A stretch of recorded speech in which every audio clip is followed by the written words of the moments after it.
أعوذ بالله من الشيطان الرجيم.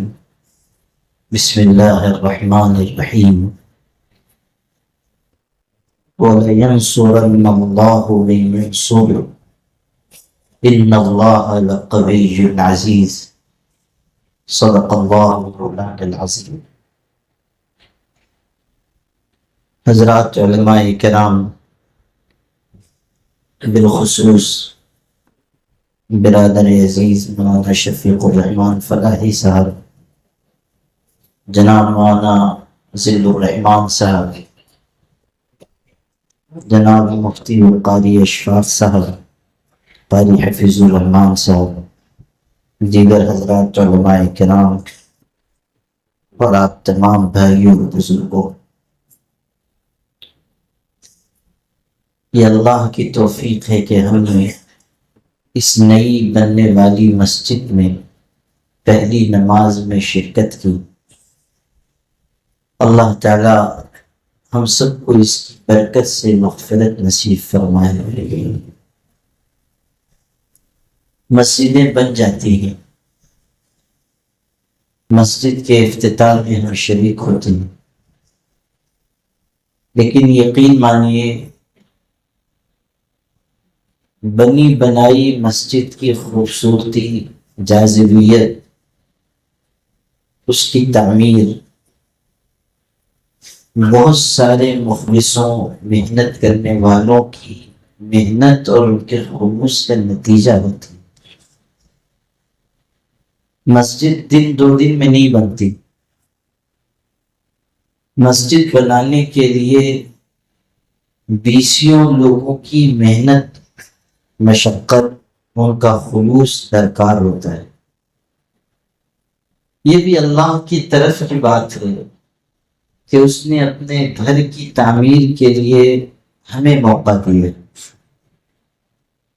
اللہ چاہتا تو یہ نظام بناتا کہ روئے زمین پر جہاں جہاں مسجد بننی ہے اللہ کے لفظ سے کن سے مسجد بن جاتی. حدیث پاک میں یہ بات ہے کہ جس طرح تم لوگ یعنی زمین والے، جس طرح زمین والے آسمان کے ستاروں کو چمکتا ہوا دیکھتے ہو، اسی طرح آسمان والے یعنی فرشتے زمین کی ان جگہوں کو جہاں مسجدیں ہیں چمکتا ہوا دیکھتے ہیں، روشن دیکھتے ہیں. یہاں علماء نے ایک بات لکھی ہے کہ کہاں مسجد بننا ہے یہ اللہ کے علم میں متعین ہے. چاہے ابھی وہاں مسجد نہیں بنی، آج سے 200 سال کے بعد کسی جگہ مسجد بننی ہے، وہ جگہ اللہ کے علم میں. قیامت تک جتنی جگہوں پر مسجدیں بنیں گی وہ اللہ کے علم میں ہیں، اور زمین کے ان ٹکڑوں کو اللہ نے دوسرے ٹکڑوں سے زیادہ روشن کر دیا ہے. یہ علامت ہے کہ یہاں مسجد بنے.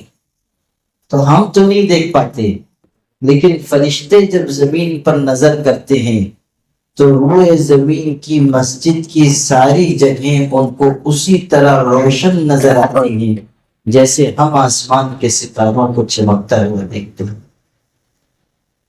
جو بات آپ کو سنانی تھی وہ یہ کہ جب اللہ نے یہ طے کر دیا کہ یہاں یہاں مسجد بنے گی تو اللہ یہ بھی کر سکتا تھا کہ جیسے جیسے ضرورت ہوگی اللہ کے فرشتے یا مسجد بنا دیں گے، یا اللہ کہے گا کہ مسجد بن جا، مسجد بن جائے. یہ اللہ کی قدرت ہے. اللہ کی قدرت پر ہم سب کو یقین ہے. اگر ذرہ برابر بھی کوئی شخص اللہ کی قدرت میں شک کرے گا وہ کافر ہو جائے. تو اللہ اگر چاہتا تو یہ نظام بنا دیتا، لیکن اللہ تعالیٰ نے ہمارے اجر و ثواب کے لیے دروازہ کھولا کہ تم مسجد بناؤ تاکہ تم کو اجر ملے، تمہارے لیے جنت کا راستہ ہموار ہو، تمہیں ثواب ملے. جب مسجد نبوی کی تعمیر ہو رہی تھی، حضور نبی کریم صلی اللہ علیہ وسلم خود پتھر اٹھا کر اینٹ اٹھا کر سامان اٹھا کر لا رہے تھے۔ حضور خود، یہ جو ہم لوگ کہتے ہیں مسجد بنانا سنت ہے یا حضور کا طریقہ ہے، تو صرف یہ نہیں کہ مال دینا، حضور نبی کریم صلی اللہ علیہ وسلم نے خود جسمانی محنت فرمائی کہ آپ پتھر اٹھا کر لا رہے تھے۔ تو صحابہ نے کہا نکفی المعونۃ یا رسول اللہ، اللہ کے رسول صلی اللہ علیہ وسلم آپ مشقت مت کیجیے، آپ کیوں زحمت کر رہے ہیں، ہم مسجد بنانے کے لیے کافی ہیں، یعنی ہم لوگ محنت کر لیں گے، آپ تشریف رکھیے۔ اس وقت حضور نے جو فرمایا تھا وہ آپ کو سنانا ہے۔ حضور صلی اللہ علیہ وسلم نے فرمایا جس طرح تم اللہ کے اجر کے محتاج ہو، میں بھی اجر کا محتاج ہوں، یعنی جیسے تم نیکی چاہتے ہو میں بھی نیکی چاہتا ہوں، میں بھی مسجد کی تعمیر میں شریک ہو کر اللہ کا اجر حاصل کرنا چاہتا ہوں۔ اور یہاں سے یہ بات میں کہنا چاہتا ہوں کہ جن عزیزوں نے، نوجوانوں نے، اس گلی کے بچوں نے، عورتوں نے اس مسجد کی تعمیر میں جسمانی محنت مشقت جھیلی، ان کو ان کی خوش نصیبی کا کیا کہنا کہ انہوں نے وہ کام کیا جو حضور صلی اللہ علیہ وسلم نے انجام دیے۔ مجھے معلوم ہوا ابھی ہمارے بہت مخلص ساتھی ہیں قاری اشفاق صاحب، جو نورانی مسجد میں مدرسہ بھی پڑھاتے ہیں، بہت سے خیر کے کاموں میں شریک ہوتے ہیں، بہت اچھے عالم ہیں ماشاءاللہ۔ انہوں نے مجھ کو بتایا کہ جب تک مسجد بنتی رہی گلی والوں نے مسجد کی بہت خدمت کی، 2 سال تک مسجد کے لیے محلے کے بچے، نوجوان، یہاں تک کہ عورتیں بھی فکر مند رہی، اور گلی چونکہ بہت تنگ ہے، یہاں کے لوگوں نے اپنی پانی کی ٹانکیاں ہٹا دی گاڑی آ سکے، پھر سامان اتارا جاتا تھا، ریت کھڑی، تو اس کو یہاں کے بچے اٹھا کر لاتے تھے، مزدور نہیں اٹھا کر لاتے تھے، نوجوان اٹھا کر لاتے تھے، یہاں کے بچے اٹھا کر لاتے تھے، وہ اجرت مزدوری وہ بھی بچی۔ اس طرح عملاً شریک ہونا، پیسہ خرچ کرنا اپنی جگہ بہت بڑا کار خیر ہے، لیکن عملی طور سے شریک ہونا یہ نبی کریم صلی اللہ علیہ وسلم کی سنت پر بعینہ ہی عمل کرنا، یعنی خود مسجد کی تعمیر میں شریک ہو رہے ہیں، سامان اٹھا کر لا رہے ہیں، مزدوروں کی طرح کام کر رہے ہیں۔ حضور صلی اللہ علیہ وسلم نے اور صحابہ نے مسجد اسی طرح بنائی تھی۔ مسجد نبوی مزدوروں نے نہیں بنائی، جو مسجد نبوی بنی وہ مزدوروں نے نہیں بنائی، پوری مسجد صحابہ نے بنائی، مزدوروں کی طرح خود کام کیا، اور اس میں ہمارے آقا حضرت محمد صلی اللہ علیہ وسلم نے بھی شرکت فرمائی۔ اور جب صحابہ تعمیر کر رہے ہوتے تھے تو حضور جلوہ افروز ہو جاتے، تشریف فرما ہوتے، ان کو دیکھتے تو اتنا خوش ہوتے تھے کہ دعا دیتے تھے۔ یہ جملہ آیا ہے حدیث کی اکثر کتابوں میں کہ آپ مسجد بنتے ہوئے دیکھ کر اتنا خوش ہوتے تھے کہ کہتے تھے اللہم لا عیش الا عیش الاخرہ فاغفر الانصار والمہاجر، اے اللہ اصل زندگی تو آخرت کی زندگی ہے، تم میرے ان صحابہ کی مغفرت فرما دے، انصار صحابہ کی بھی اور مہاجر صحابہ کی بھی، دونوں طرح کے صحابہ تھے نا، کچھ وہ تھے جو ہجرت کر کے مکے سے مدینہ آئے تھے، اور کچھ وہ تھے جو مدینے کے تھے، انصار جن کو کہا گیا۔ تو دونوں قسم کے صحابہ کے لیے حضور فرماتے تھے فاغفر الانصار والمہاجر، اے اللہ میرے انصاری صحابہ کو بھی معاف کر دے اور میرے مہاجر صحابہ کی بھی مغفرت فرما۔ اور یہ جملہ آپ بار بار دہراتے تھے۔ حدیث پاک کے شرح کرنے والے کہتے ہیں کہ یہ دعا بھی تھی، اور حضور صلی اللہ علیہ وسلم کی طرف سے حوصلہ بڑھانے کا ایک عمل تھا کہ جو لوگ مسجد کا کام کر رہے تھے وہ یہ دیکھتے تھے کہ کائنات کا سب سے بڑا پیغمبر ہمارے لیے اللہ سے دعا مانگ رہے ہیں، تو ان کا دل کتنا خوش ہوتا ہوگا، ان کو کتنی مسرت ہوتی ہوگی کہ حضور ہم کو دعا دے رہے ہیں، مغفرت کے لیے اللہ کی بارگاہ میں التجا کر رہے ہیں۔ اللہم لا عیش الا عیش الاخرہ فاغفر الانصار والمہاجرہ۔ ہم بھی حضور کے قدموں کی خاک ہیں، حضور کی امت ہیں، ہم بھی اپنے عزیزوں کو، نوجوانوں کو جنہوں نے یہاں خدمت کی ہے، گلی کی، محلے کی عورتوں کو یہی دعا دیتے ہیں کہ اللہ آپ سب کی مغفرت فرما دے۔ یقین مانیے جن عزیزوں نے اپنا پسینہ اس مسجد کی تعمیر کے لیے، سامان اٹھانے کے لیے مشقت جھیلتے ہوئے بہایا ہے، اللہ اس بہے ہوئے پسینے کے عوض آخرت میں ہیرے اور موتی عطا فرمائے۔ یہ بہت بڑا کار خیر، اور اللہ کس عمل کی وجہ سے مغفرت کر دے کوئی نہیں کہہ سکتا۔ کام کرنے والے ایسے عزیز بھی رہے ہوں گے کہ جن میں بہت نماز کی پابندی نہیں ہے، لیکن اللہ کا گھر بن رہا ہے، ایک جذبہ ان کے اندر پیدا ہو گیا۔ کیا عجب کہ اللہ تعالیٰ اسی نیکی کی وجہ سے ان کو معاف کرتے۔ اللہ تعالیٰ کسی بہانے سے معاف کر سکتا ہے۔ بہت پہلے میں نے ایک کتاب میں ایک واقعہ پڑھا تھا، ابھی جب قاری اشفاق صاحب سنا رہے تھے کارگزاری، تو مجھ کو وہ قصہ یاد آیا۔ پرانے زمانے میں ایک بہت بڑا بادشاہ تھا، اس نے یہ چاہا کہ ایک مسجد بنائے، مسجد تعمیر کرے۔ بادشاہ تھا، اس کو کیا کمی تھی؟ اس نے ایک بہت عالی شان مسجد بنوائی، اور اس نے یہ اعلان کیا تھا کہ اس مسجد کے بنانے میں کوئی ایک پیسہ بھی نہ دے، مسجد میں بناؤں تو کوئی اس میں ایک پیسہ بھی خرچ نہ کرے، یہ اعلان ہوا، پورا پیسہ میرا لگے گا۔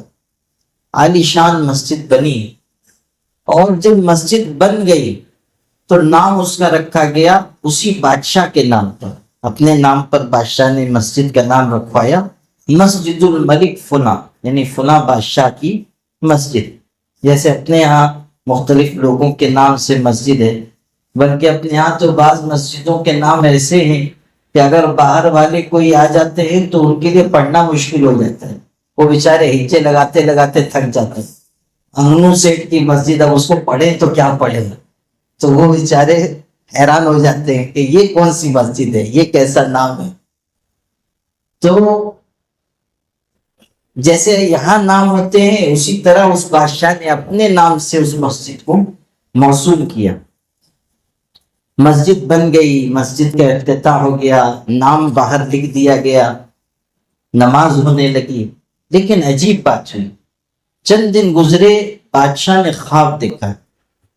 خواب یہ دیکھا کہ وہی عالی شان اس کی بنوائی ہوئی مسجد ہے، اور آسمان سے اللہ کے 2 فرشتے اتر کر آئے، اور جہاں مسجد کے باہر نام لکھا ہوا تھا، بادشاہ کا نام لکھا ہوا تھا، مسجد کا نام لکھا ہوا تھا، انہوں نے نام بادشاہ کا مٹا دیا اور اسی محلے کی ایک غریب عورت کا نام لکھ دیا، ایک غریب عورت کا نام لکھ دیا۔ بادشاہ گھبرا کر اٹھ گیا، لیکن اس نے خواب سمجھ کر اس کو نظر انداز کیا کہ خوابی تو ہے۔ اگلی رات کو پھر یہی دکھا، اگلی رات کو پھر یہی دکھا، 3 دن تک دکھا، تو وہ اس نے سمجھا کہ اس میں ضرور کوئی بات ہے۔ اس نے پوچھوایا اس نام کی کوئی عورت وہاں رہتی ہے؟ کہا کہ ہاں۔ اس نے کہا بلا کے لاؤ۔ وہ عورت آئی تو بادشاہ بہت غصہ ہوا۔ اس نے کہا کہ میں نے اعلان کروایا تھا کہ اس مسجد کی تعمیر میں کوئی ایک پیسہ بھی نہ دے، میں بنواؤں گا، لیکن ایسا لگتا ہے کہ تو نے مسجد میں اپنا پیسہ لگایا ہے۔ خواب نہیں بتایا اس نے، ڈانٹنے لگا۔ وہ بادشاہ کے سامنے ایک غریب عورت، وہ بیچاری کانپنے لگی۔ اس نے کہا بادشاہ سلامت، میں کہاں سے دوں گی، میں تو ویسے ہی غریب ہوں، مفلس ہوں، میں فاقے کرتی ہوں، میں کہاں سے پیسہ دوں گی، میں نے کچھ نہیں لگایا۔ بادشاہ نے کہا نہیں، تو غور کر کے بتا۔ تو اس نے کچھ دیر سوچا، پھر کہنے لگی کہ ایک بات یاد آتی ہے۔ ایک دن دوپہر کا وقت تھا اور مسجد بن رہی تھی، میں مسجد کے پاس سے گزری، میں نے یہ دیکھا کہ مسجد کی تعمیر کے لیے جن جانوروں پر بوجھ رکھ کر لایا جاتا ہے وہ جانور بندھے ہوئے ہیں، اور ان کا چارہ پانی ان سے کچھ دور ہے، جہاں تک وہ پہنچ نہیں پا رہے ہیں اور بھوکے پیاسے ہیں۔ تو میں نے ان کا کھانا، چارہ پانی ان کے قریب رکھ دیا، اور اللہ سے دل میں یہ کہا کہ اللہ، میں اور کچھ نہیں کر سکتی، تیرے گھر میں کچھ نہیں لگا سکتی، مگر یہ تیرے گھر کی تعمیر کرنے والے جانور ہیں، اس میں شریک ہو رہے ہیں، ان کی خدمت کر رہی ہوں تاکہ تو میری مغفرت فرما دے۔ اس جذبے سے میں نے یہ عمل کیا تھا۔ بس بادشاہ رونے لگا اور اس نے کہا کہ میں نے مسجد تو بنوائی، لیکن میرا جذبہ اخلاص کا نہیں تھا، میں چاہتا تھا میرا نام ہو، اور تو نے خلوص سے ایک چھوٹا عمل کیا، اللہ نے بس اسی عمل کو قبول فرما دیا، اور مجھ کو یہ دکھایا گیا کہ میرا نام مٹ گیا، میرا نام مٹ گیا اور تیرا نام لکھ دیا۔ اندازہ کیجئے کہ اللہ کی نگاہ میں خلوص کی کتنی قدر ہے۔ اللہ کیسا کریم ہے، کتنا چھوٹا عمل ہے، لیکن اللہ قبول کرنے پر آئے تو اتنے عمل پر بھی مغفرت فرما دیتا ہے۔ یہ اس کی شان کریمی ہے، اس کی شان رحمت ہے، اور اللہ سے بڑھ کر رحم کرنے والا اور کون ہوگا۔ اس لیے وہ سارے عزیز نوجوان، محلے کے بچے بچیاں، عورتیں، سب کو میں مبارکباد دیتا ہوں کہ آپ لوگوں نے بھی اس مسجد کی تعمیر میں خلوص سے حصہ لیا ہے۔ کیا عجب کہ اللہ اسی عمل کو آپ کی طرف سے قبول فرمائے، اور یہی مغفرت کا سبب ہوتا ہے۔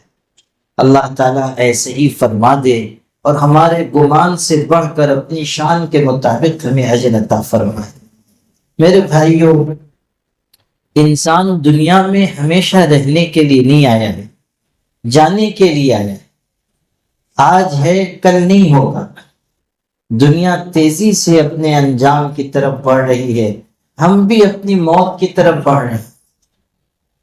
حضرت خواجہ حسن بصری کے بارے میں ہے، ایک دن نصیحت کرنے کے لیے تشریف لائے، مجمع تھا، اور مجمع میں دونوں طرح کے لوگ تھے، جیسے اس مجمع میں ہیں، بوڑھے بھی تھے، جوان بھی تھے۔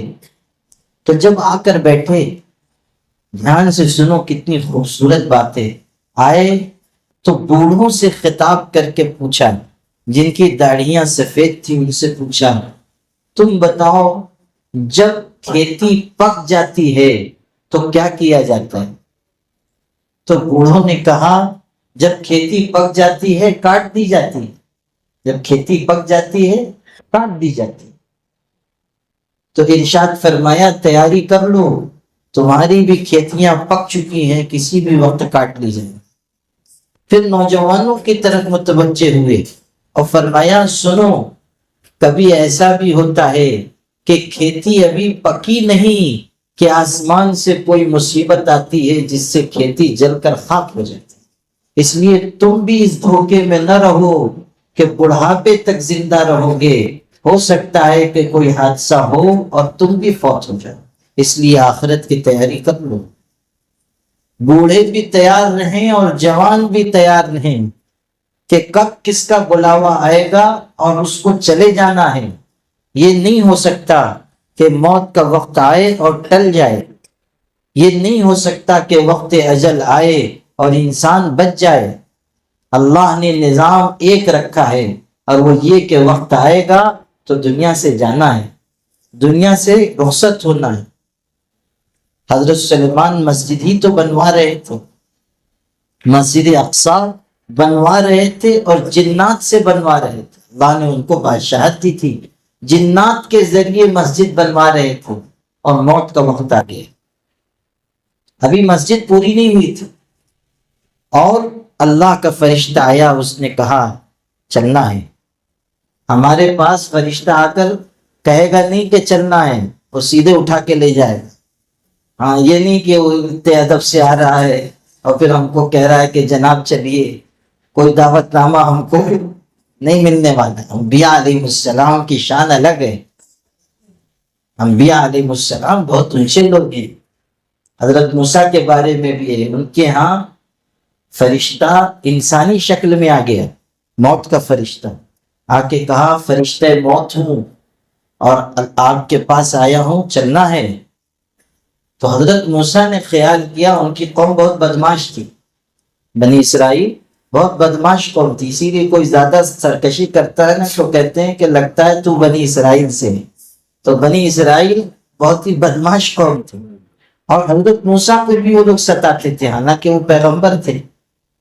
حضور نے ایک موقع پر کہا آپ کو کسی نے کچھ بری بات کہہ دی، حضور کو کہا، بلکہ سنا دیتا ہوں قصہ۔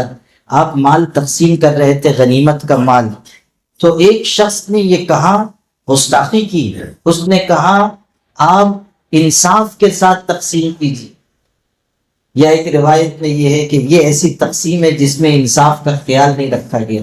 حضور سے کہا، اللہ بتائیے، لیکن آپ میں کتنا تحمل تھا، آپ نے برداشت کیا، اور اس وقت یہ جملہ کہا کہ اللہ حضرت موسیٰ پر رحم کرے، ان کو مجھ سے زیادہ تکلیف دی گئی اور انہوں نے صبر کیا۔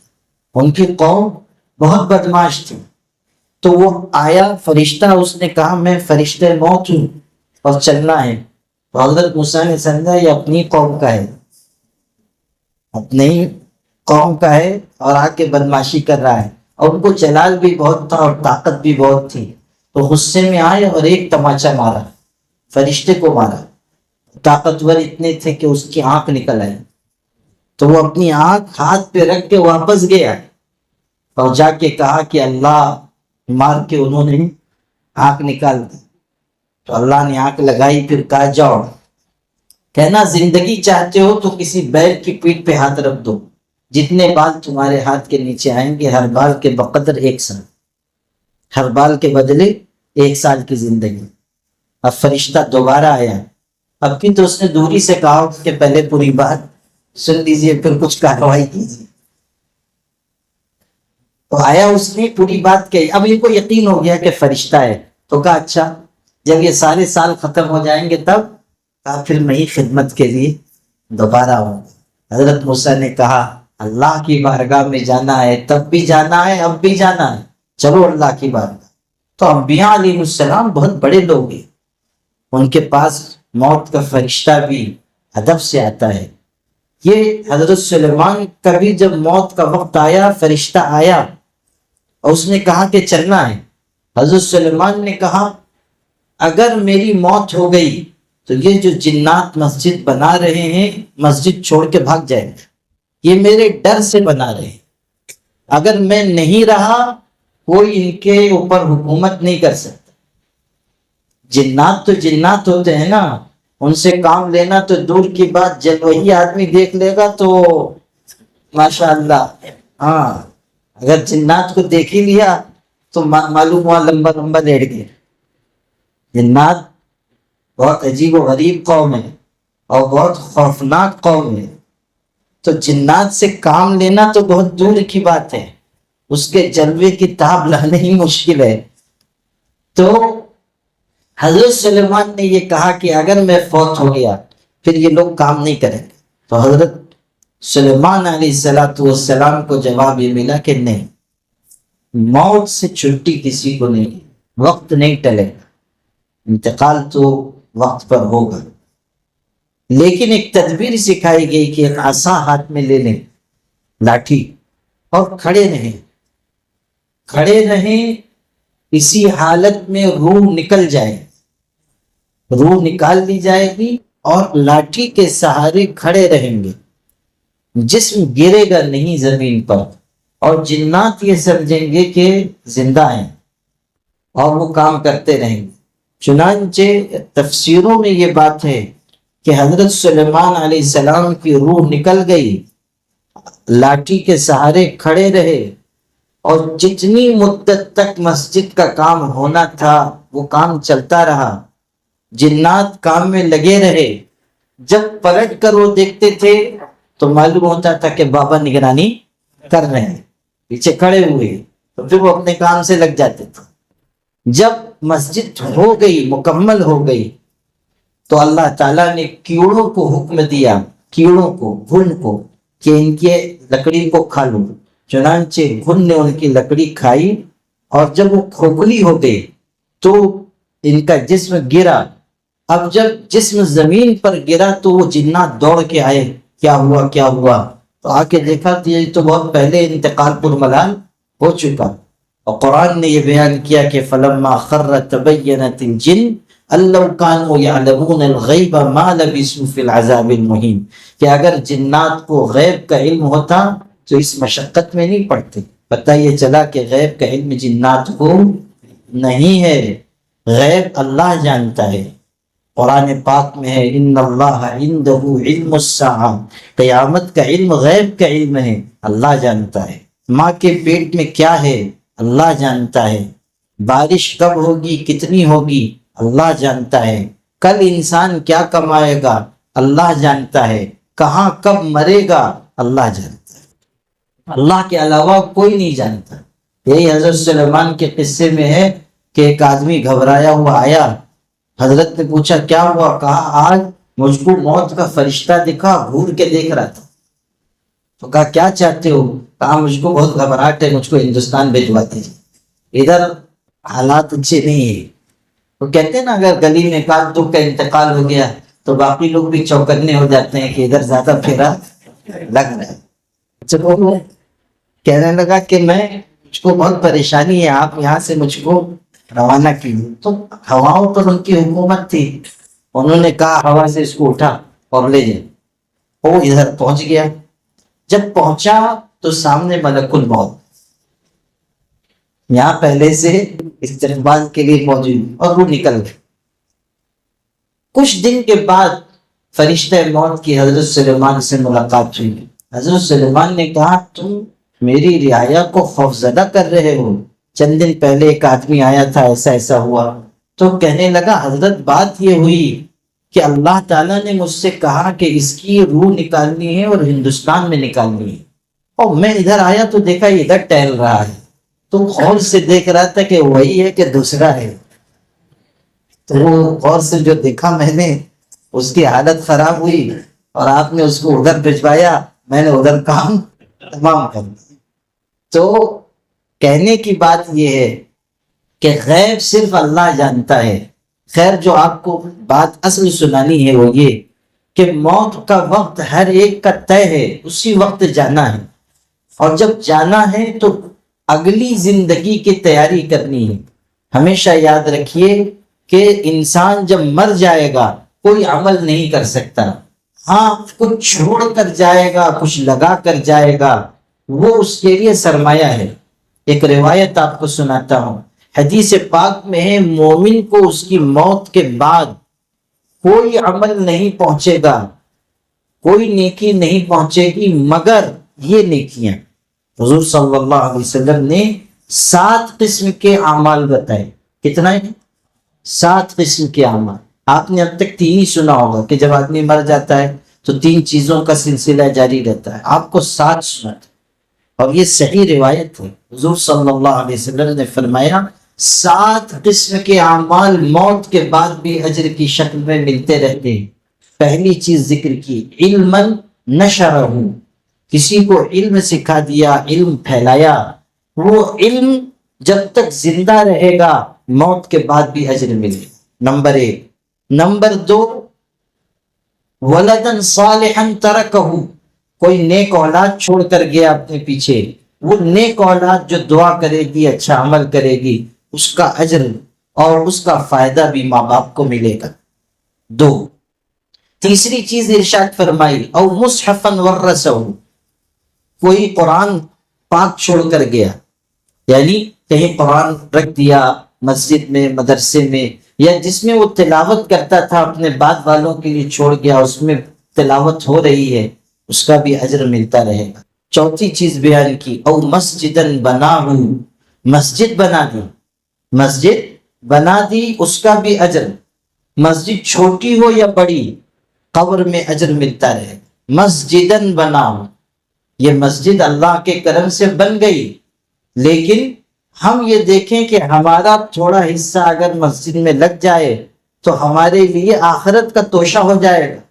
مجھ کو معلوم ہوا کہ مسجد پر قرض ہے 4,42,200 روپے ابھی مسجد پر قرض ہے. مسجد تو بن گئی، کوئی ضرورت الحمدللہ باقی نہیں رہی، پوری مسجد تیار ہے اور آج سے نمازیں شروع ہو گئی، لیکن یہ قرض کی رقم ہے اور وہ بھی بہت بڑی نہیں ہے. 4,42,200 روپے قرض ہے. آپ آئے ہیں تو مسجد کی تعمیر میں حصہ لیں، قرض کی ادائیگی میں حصہ لیں، دوسروں کو ترغیب دیں تاکہ ان کے لیے آخرت کا توشہ تیار، جو خرچ کرے گا آخرت میں اس کو ملے گا. تو مسجدن بناؤ، مسجد بنا لیں. پانچویں چیز بیان فرمائی، او بیتن لابن السبیل بناؤ، مسافر خانہ بنا دے، اس کو سرائے کہتے ہیں. اب تو وہ زمانہ نہیں رہا، پہلے ہوٹلیں نہیں ہوتے تھے، لوگ کوئی جگہ بنا دیتے تھے، مسافر اس میں ٹھہرتے تھے، اس کو سرائے کہتے تھے یا مسافر خانہ کہتے تھے. اور نہرن اجرا ہو، چھٹی چیز بیان کی، کوئی نہر جاری کر دے، کوئی نہر، کنواں کھدوا دے، نہر، یا آج کے زمانے میں بورنگ کروا دے، لوگوں کی ضرورت پانی کی پوری ہو. یہ بہت بڑی نیکی ہے. ایک شخص کے بارے میں ہے کہ اس کے جسم پر بہت بڑا پھوڑا نکل آیا، بہت بڑا پھوڑا، دنیا کا علاج کیا نہیں ٹھیک ہوا، عاجز آ گیا. ایک دن سویا تو خواب میں آواز سنائی دی، کہنے والے نے کہا اگر شفا چاہتے ہو تو فلاں علاقے میں ضرورت ہے، کنواں کھدوا دو. اس نے اس ہدایت پر عمل کیا، کنواں کھدوایا، اس میں سے پانی نکلا اور لوگ اس سے فائدہ اٹھانے لگے. کتاب میں ہے جیسے جیسے لوگ پانی پیتے جاتے تھے ادھر اس کا پھوڑا سوکھتا جاتا تھا، یہاں تک کہ چند دن میں اللہ نے اس کو شفا عطا کر. یہ چیز ہے کہ پانی کی ضرورت اگر ہم پوری کریں گے اللہ بہت بڑا اجر عطا کرے گا، مصیبت کو ٹال دے گا. نہرن اجرا، کوئی نہر کھدوا دے. آپ کو ایک واقعہ اور سناتا ہوں. پرانے زمانے میں جب لوگ جاتے تھے حج کے لیے، عمرہ کے لیے، سفر بہت مشکل تھا، راستے میں بہت مشقت ہوتی تھی، ڈاکوؤں کا خطرہ، رہزنوں کا ڈر، اور پیاس کی شدت میں لوگ انتقال کر جاتے تھے. زمانے میں ایسی سہولتیں نہیں تھیں، پیاس کی شدت سے لوگ مر جاتے تھے، پیاس کی تکلیف میں. تو ہارون الرشید بہت بڑا بادشاہ تھا، اس کی ملکہ نے یہ چاہا کہ ایک نہر میں بنوا دوں اپنے علاقے سے لے کر مکے مدینے تک. اس خاتون کی ہمت کی داد دیجیے، کوئی معمولی بات نہیں تھی. اس زمانے میں وہ اپنے علاقے سے لے کر حرمین شریفین تک اس زمانے کے لاکھوں روپے خرچ ہوئے، معمولی نہیں. لیکن اس خاتون نے نہر بنوائی، سالوں لگ گئے اور کئی سو سال تک اس نہر سے لوگوں کو فائدہ ہوا. یہ بھی سن لیجیے، اب بھی اس کے بچے کچھ آثار زندہ ہیں، باقی ہے. جب نہر کھدوا تیار ہو گئی، سالوں میں تیار ہوئی، لاکھوں روپیہ خرچ ہوا، تو جن لوگوں کو اس نے ذمہ داری دی تھی وہ سب حساب لکھ کر لائے، دفتروں میں، رجسٹروں میں حساب تھا، اتنا لمبا چوڑا حساب لا کر پیش کیا اور کہا نہر بن گئی ہے اور اس میں پورا حساب ہے، آپ دیکھ لیں. خاتون ہے، عورت ہے، لیکن ان کا جذبہ دیکھیے. جب حساب پیش کیا گیا تو اس خاتون نے ایک تاریخی جملہ کہا، کہنے لگی ترکنا الحساب لیوم الحساب، ہم نے حساب والے دن کے لیے چھوڑ دیا، ہمیں دنیا میں کچھ نہیں چاہیے، ہم نے حساب والے دن کے لیے چھوڑ دیا ہے. جو خرچ کیا ہے وہ صرف اللہ کے لیے خرچ کیا، اور جو اجر لینا ہے وہ اللہ سے لینا ہے، حساب تک نہیں دیکھا. کہا ترکنا الحساب لیوم الحساب، حساب والے دن کے لیے یہ حساب ہم نے چھوڑ دیا. آپ اندازہ کیجئے ایک خاتون کا کیسا جذبہ ہے. تو او نہر نجرا، کوئی نہر بنا دے، او صدقۃ اخرجہا من مالہ، یا صحت کے وقت میں موت سے پہلے کوئی صدقہ نکال دے، یعنی صدقہ جاریہ جو اس کی موت کے بعد بھی قائم رہے. یہ 7 قسم کے اعمال وہ ہیں کہ جن کا اجر موت کے بعد بھی قبر میں ملے گا. اللہ سے دعا کرنی چاہیے کہ اللہ ان ساتوں قسم کے اعمال میں ہمیں حصہ عطا فرمائے۔ موت کے بعد یہی سب چیز کام آئے گی، اور ان میں سے ایک بہت بڑا کار خیر مسجد کی تعمیر ہے۔ تو آپ حضرات سے میں گزارش کروں گا کہ جو مسجد کا قرض باقی ہے، آپ لوگ اللہ کی رضا کے لیے اس قرض کی ادائیگی میں حصہ لیں۔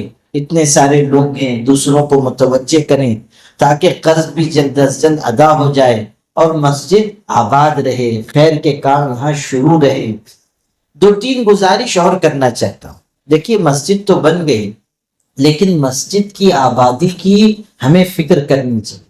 ظاہری تعمیر ہو گئی، باطنی تعمیر یہ ہے کہ نماز میں حاضر رہیں، ذکر تلاوت کا اہتمام کریں، مسجد میں مسجد والے اعمال جاری کریں۔